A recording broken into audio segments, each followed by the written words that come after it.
हरिद्वार जमीन घोटाले में बड़ा एक्शन लेते हुए धामी सरकार ने 2 आईपीएस, 1 पीसीएस और साथ ही 12 लोगों को सस्पेंड कर दिया है। इस पर कांग्रेस ने तीखी प्रतिक्रिया दी है।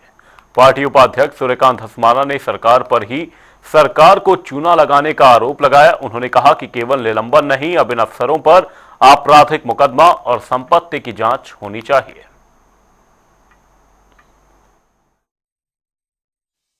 एक बहुत ही अलग तरह का घोटाला था।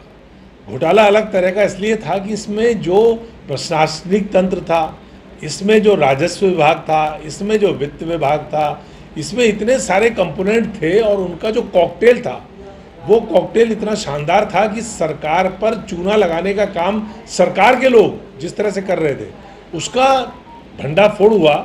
और भंडाफोड़ हुआ तो कोई रास्ता ही नहीं था सरकार के पास। सरकार ने जांच कराई, जांच में भी दूध का दूध पानी का पानी हो गया। जो जमीन 6,000 रुपये गज की जिसका सर्कल रेट था, आपने 5 गुना सर्कल रेट पर उस जमीन को खरीद लिया। यानी कि 15 करोड़ रुपए उसकी जो है लागत आ रही थी, कीमत आ रही थी, और आपने 54 करोड़ रुपए का भुगतान कर दिया। इतना बड़ा घोटाला जिस प्रकार से सरकारी तंत्र ने मिलकर के किया और उसका जो भंडाफोड़ हुआ, उस पर पिछले गुरुवार को सरकार को रिपोर्ट जांच अधिकारी ने दे दी थी। गुरुवार के बाद शुक्रवार, उसके बाद शनिवार, उसके बाद इतवार, कल सोमवार, कल जब कार्रवाई नहीं हुई तो हमने उस पर सवाल उठाया, सरकार से पूछा कि अब जांच रिपोर्ट आने के बाद अब क्या रह गया है, आप कार्रवाई क्यों नहीं कर रहे हैं? आप कार्रवाई नहीं करेंगे तो हम इसके खिलाफ सड़कों पर उतरेंगे। और आज हरिद्वार में पार्टी के लोगों ने इस पर धरना भी दिया। मुझे खुशी है कि सरकार जागी और जाग करके मुख्यमंत्री जी ने 12 जिम्मेदार जो इसके लिए लोग थे घोटाले के लिए, जिसमें 2 आईएएस भी हैं, उनको सस्पेंड किया है।